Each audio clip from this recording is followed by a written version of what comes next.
makan siang bergizi gratis. Apakah itu etos publik? Yang tersisa adalah utang 800 triliun. Apakah itu etos republik? Saya tadi baca berita di NTT, Anda tahu berita itu. Anak umur 10 tahun memilih bunuh diri, saya pakai kata memilih, untuk menyelamatkan hidup ibunya. Dia minta dibelikan buku, ibunya bilang tidak ada uang. Lalu dia memilih bunuh diri. Satu tindakan republikanisme. Yang kalau kita bongkar, anak 10 tahun bisa memilih bunuh diri dan menulis surat pada ibunya. Ibu, saya pergi dulu. Ibu tidak perlu bersedih. Harga buku itu berapa? 10.000. 10.000 itu berapa per mil dari 17 triliun yang disumbangkan oleh Prabowo pada Donald Trump? Dipilih sengaja untuk mengingatkan bahwa republik bukan sekedar bentuk, tetapi etos bernegara. Kita mau coba hidupkan itu. Sudirman, etos bernegaranya sudah memperlihatkan pemihakan pada publik. Hugeng juga begitu, secara individu dia memihak rakyat sehingga tersingkir dari kekuasaan Orde Baru. Syahril memperlihatkan seluruh hidupnya dimaksudkan untuk membenahi yang disebut public sphere, public value. Jadi semua kita sebetulnya diminta untuk mengingat kembali bahwa dasar-dasar etos republikanisme itu sudah diucapkan, dipraktekkan dan diambil konsekuensi oleh 3 tokoh itu. Yang tersisa adalah makan siang bergizi gratis. Apakah itu etos publik? Yang tersisa adalah utang 800 triliun. Apakah itu etos republik? Saya tadi baca berita di NTT, Anda tahu berita itu.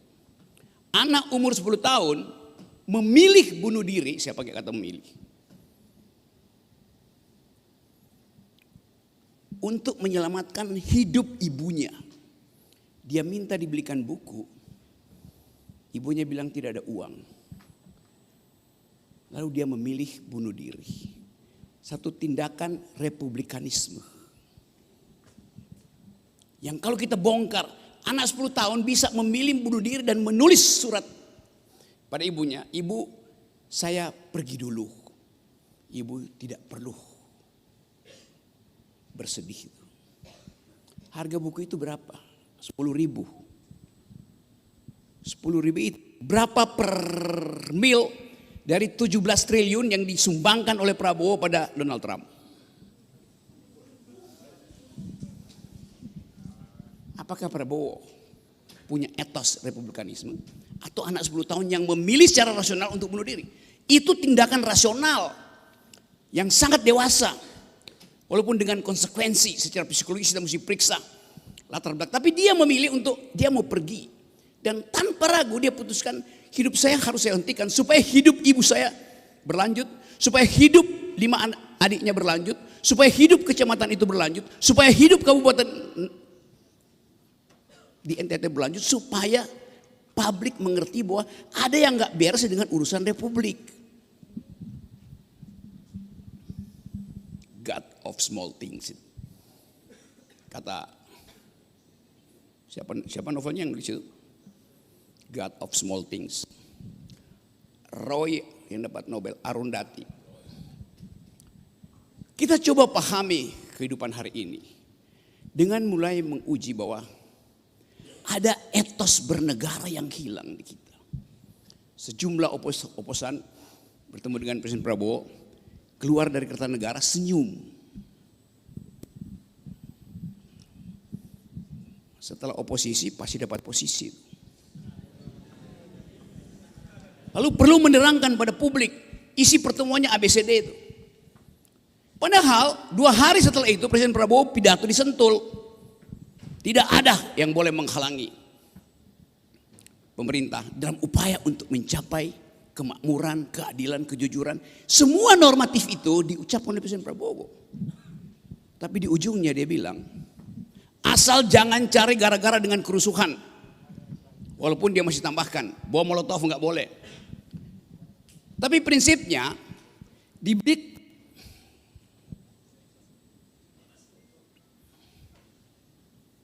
Kenapa saya nggak ditalamin di sini?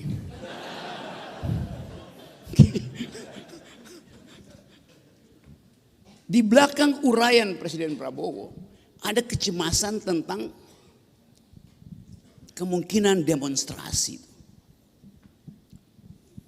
Coba kita lihat, seolah-olah stabil, tapi undercurrent politiknya penuh dengan kegelisahan. Ini kehidupan pertama ketika kita paham bahwa pada akhirnya seluruh investasi buruk selama 10 tahun Jokowi harus ditelan oleh Prabowo. Udah di sini sebetulnya tuh kemarahan publik. Udah di sini ketidakadilan, di sini ketidakjujuran. Sekali Prabowo datang bicara, dia langsung sampai di hidung. Maka Presiden akhirnya tenggelam. Ditenggelamkan oleh pas event. Apakah IHSG drop kemarin gara-gara kebijakan Prabowo? Ya sinyalnya di situ. Tapi ini akumulasi dari pemalsuan dokumen, dari goreng-goreng saham tuh selama 10 tahun.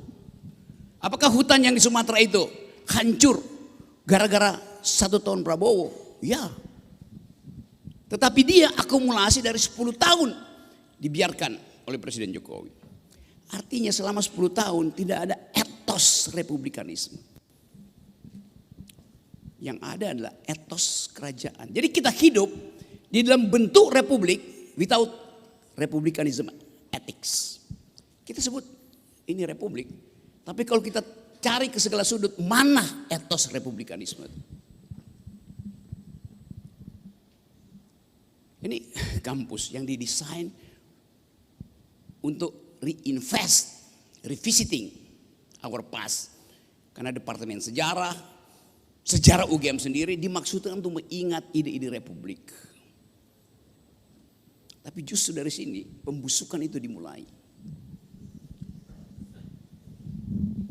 Karena rektor jadi semacam agen dari kekuasaan.